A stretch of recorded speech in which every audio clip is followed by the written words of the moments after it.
Reacting to the most recent tornado in our history event. Yes, not the Coleman EF4. The Tuscaloosa EF4 real-life monster that hit Birmingham, Tuscaloosa, and EF4 that hit Tuscaloosa and Birmingham on April 27, The 2011 super outbreak is by far the most devastating tornado event in recent times, completely destroying dozens of communities across multiple states in the southeast. But one tornado is remembered particularly for the sheer impact it had on the people of Alabama.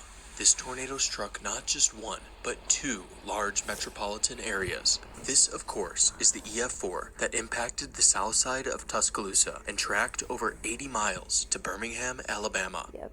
This is the story of the most infamous tornado in Alabama history.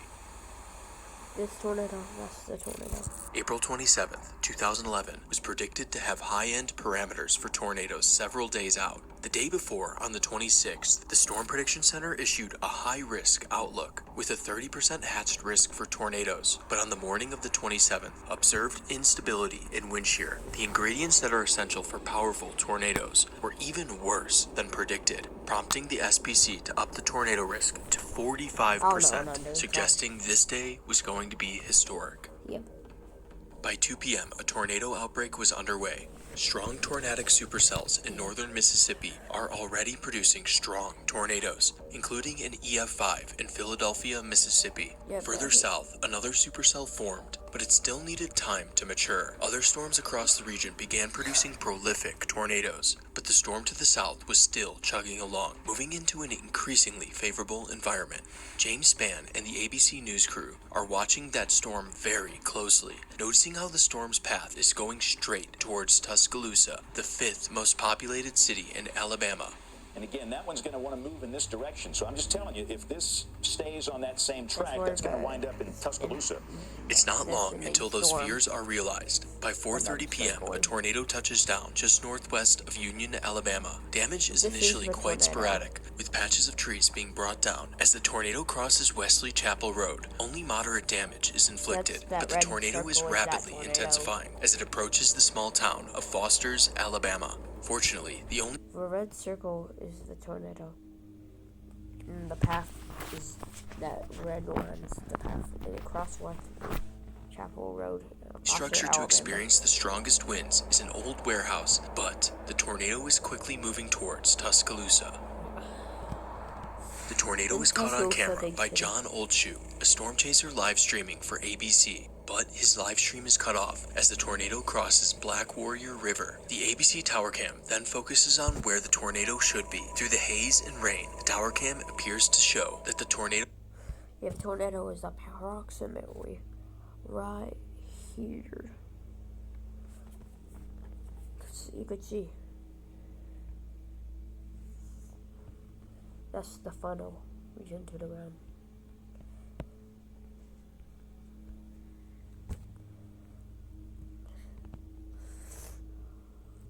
Tornadoes right there, that's the funnel. Has lifted. Seems like Tuscaloosa might have just dodged a bullet. Unfortunately, the tornado is only just getting started. Look at the debris in that. Zoom in tighter, Jason, if we can go in tighter. Look at that. Goodness gracious. Goodness gracious. This will be a day that will go down in state history. And all you can do is pray for those people. James Spann delivers an ominous message, communicating to the people of Tuscaloosa the urgency of the situation. This is a large, violent tornado coming up on downtown Tuscaloosa. Be in a safe place right now.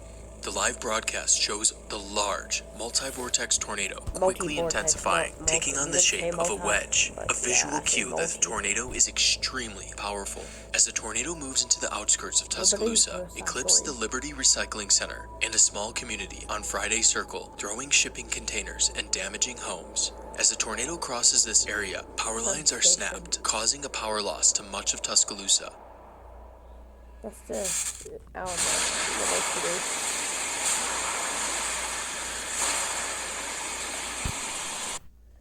Lost to much of Tuscaloosa. Although the tornado is now entering town, the exact path of the tornado is still unknown, but it appears as if the tornado is aimed directly at the University of Alabama, which is truly a worst-case scenario because thousands of students could be caught in this extremely violent tornado. I don't want to be so specific with this one. Again, based on the size of this, if you are in the city limits of Tuscaloosa or on the campus of the University of Alabama, stay sheltered. A man recording the tornado captures the moment a substation is struck, causing another massive power flash. Debris can be seen flying into the vortex as an industrial district is shredded into pieces.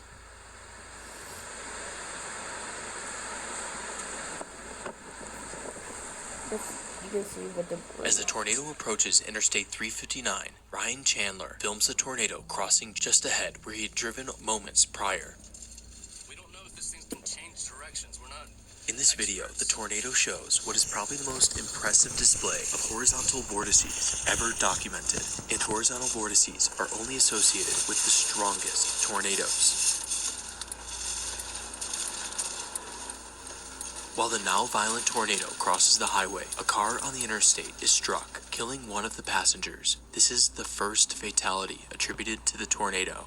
At the same time, several people are sheltering under this overpass. One of the few taking shelter under the overpass is UPS driver Jimmy Jones, and by some miracle, he survived. Several vehicles were rolled and mangled, including Jones's UPS truck. After surviving a direct hit from the tornado, Jones takes this photo, showing the monster that had nearly killed him. Yep. After crossing the highway, the tornado was now moving into a residential part of town, a public housing complex. Rosedale Court takes a direct hit. Trent Miner films the tornado as it's impacting Rosedale Court, eventually taking cover. Dude, this is gonna hit us directly. The lower quality construction is no match for the violent tornado. Much of the complex is leveled, sadly killing 9. The tornado continues its wrath towards Charleston Square Apartments. Trent fortunately survives the encounter, but tragically, 3 University of Alabama students are killed here. Melanie Mixon, 21, who is majoring in accounting, Marcus Smith, 22, who is studying management and information systems, and Ashley Harrison, 21, who is majoring in economics, finance, and legal studies. Ashley was only a week from receiving her degree in economics. Her body was found over 100 yards away in a field. Her boyfriend, Carson Tinker, a football player, was with Ashley when they That's the dude from my previous video. took cover. Tinker survived with only a broken wrist, showing just how chaotic and random tornado deaths can be. 2 other Tuscaloosa residents, including a student at the University of Alabama, capture the moment the tornado overtakes Charleston Square Apartments, with each narrowly avoiding the tornado to the north and south. I like that. As the tornado continued northeast at nearly 60 miles per hour, more homes are struck. Video of the tornado at this time, as it crosses to the south of the onlooker, is one of the most incredible tornado videos ever captured, showing the immense power and size of the tornado. Look how big that thing is. This video also shows how the tornado had an extremely loud, jet-like roar. Several more homes are destroyed at EF3 strength before the tornado encounters Forest Lake. The flat surface of the water allows the winds to intensify due to a reduced amount of friction. These winds rush onshore, violently striking and wiping out the large homes of Forest Lake Drive. Here, trees are reduced to splinters. The tornado now closes in on the intersection of 15th and McFarland Boulevard, a busy intersection on the south side of Tuscaloosa with several shopping malls and businesses. But also just to the north of the intersection is the DCH Regional Medical Center. I seen this and missed it. The one place you don't want to get hit, because an impact here will threaten the lives of many patients while also depriving the city of a place to treat tornado injuries after the storm has passed. Jason Rosolowski films the tornado from the University Mall parking lot. Unable to comprehend what he is witnessing, he continues to record, capturing what is probably the most iconic tornado video from this day.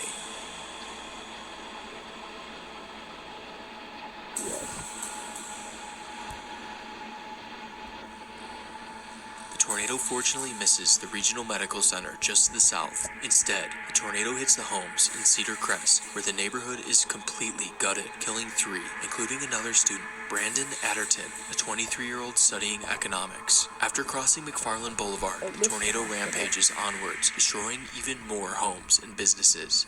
Tornado races across the railroads, fortunately passing just south of the main University of Alabama campus. But the tornado is still destroying large areas of homes, much of which is student housing. One video taken by a student of the University of Alabama shows just how close the tornado actually came to impacting the university, missing it by only a few hundred yards. Had the tornado hit the university, countless more deaths would have certainly occurred. Fortunately, the university dodged a bullet.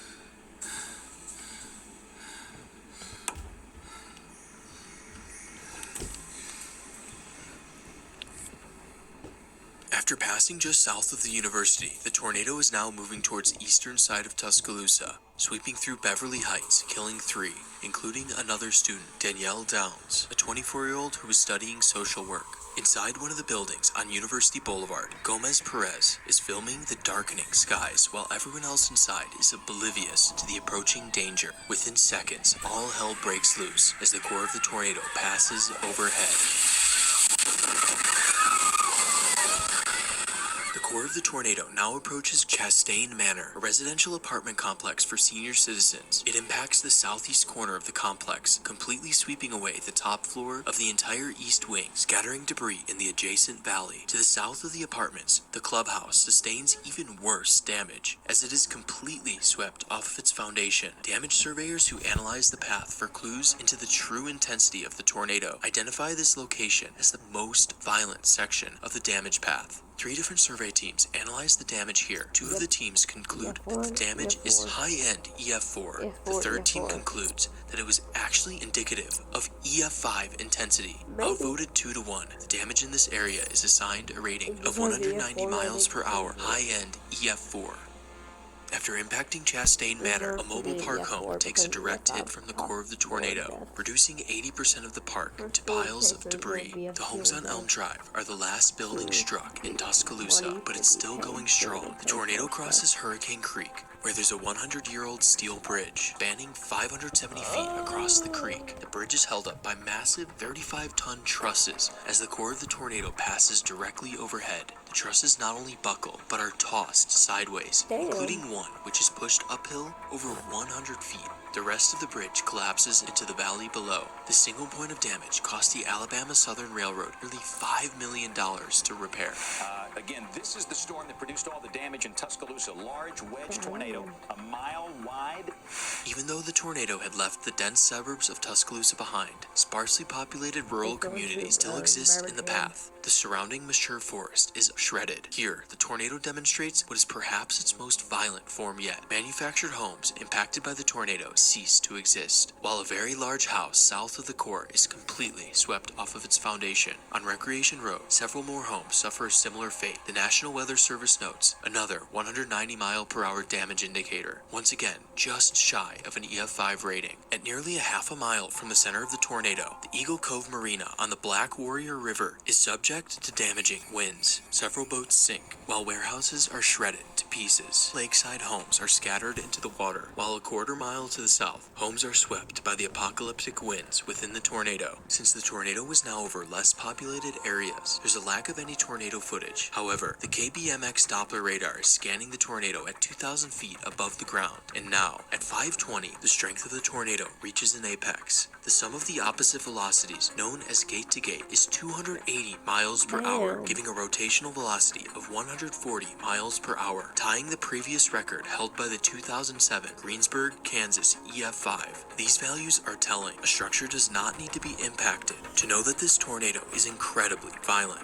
Fortunately, there are very few homes in this area. However, there are many mines that dot the landscape. One person who is currently working at a mine is James Johnson. At 5:24, he begins recording the tornado 7.5 miles to his west. While James is recording, a home is swept away into the valley, sadly killing Judy Sherrill.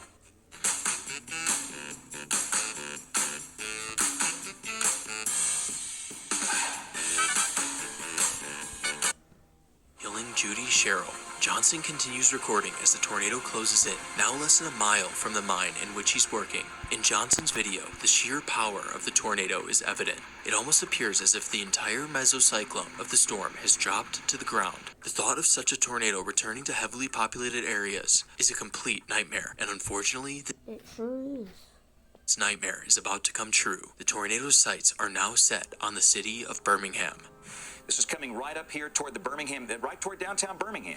As debris begins to rain down on Birmingham, the tornado begins to move into the western Birmingham suburbs. Several homes in the Valley Creek community are destroyed. The tornado crosses 15th Street into the Oak Grove coal mine. Numerous large industrial structures are toppled, while dozens of storage containers are flung to the east. The tornado then moves into the town of Concord. In Concord, framed houses are demolished and occasionally swept away, leaving only bare foundations. At one swept home, a concrete porch is shattered and is shifted by the incredible winds. The next batch of homes impacted on 14th Street are more exposed at the top of hills. This lack of protection results in several framed homes to be swept off of their foundations, with their debris thrown into the valley below. The tornado then moves into the densely populated neighborhood Pleasant Grove, a large suburb of Birmingham. Here, hundreds of homes are reduced to piles of rubble. And as the tornado crosses 11th Avenue, a 300-yard convergent streak of granulated debris is smeared across the ground in a process called windrowing. This damage pattern is only created by the most violent tornadoes. These intense winds are powerful enough to sweep and shift the foundations of even more homes in Pleasant Grove. Sadly, 5 more residents were killed here. Residents to the south in Birmingham record the violent rain-wrapped tornado as it tears through Pleasant Grove. This 1-minute period forever changed the lives of countless people.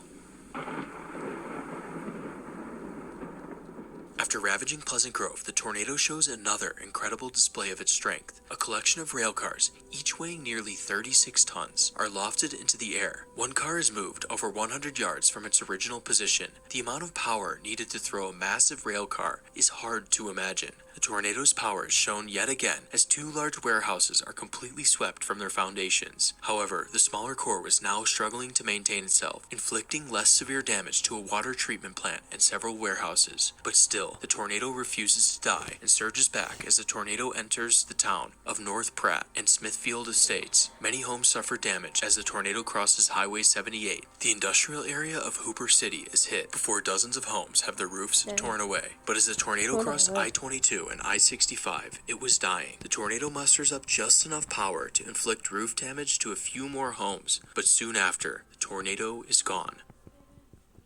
Even though the historic tornado had lifted, the storm that birthed this monster was still ongoing and would go on to produce several more tornadoes, including another long-track EF4. And that was just one storm. Across northern Alabama, Georgia, and Tennessee, dozens of tornadoes were ongoing, destroying homes and businesses, while injuring and killing hundreds of people who were completely powerless in this situation. This day was truly a tornado apocalypse.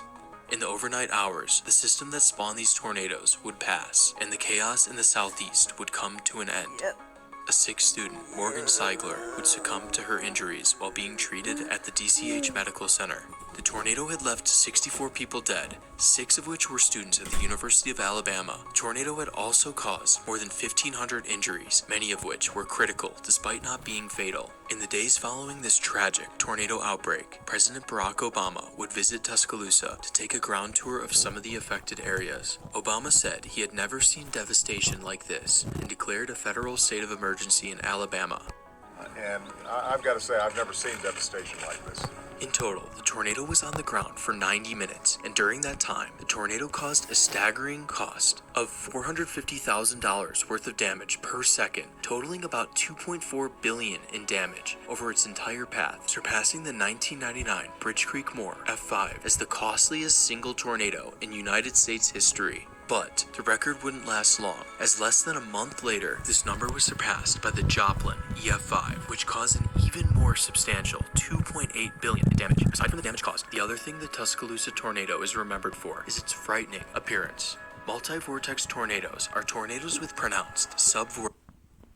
That's a good photo. Vortices circulating around the main vortex, and Tuscaloosa is the best tornado for visualizing this concept, as it had the most insane horizontal vortices ever recorded. This appearance is very indicative of a violent tornado, as it suggests high levels of vorticity aggregation, which helps strengthen and mature the tornado even further.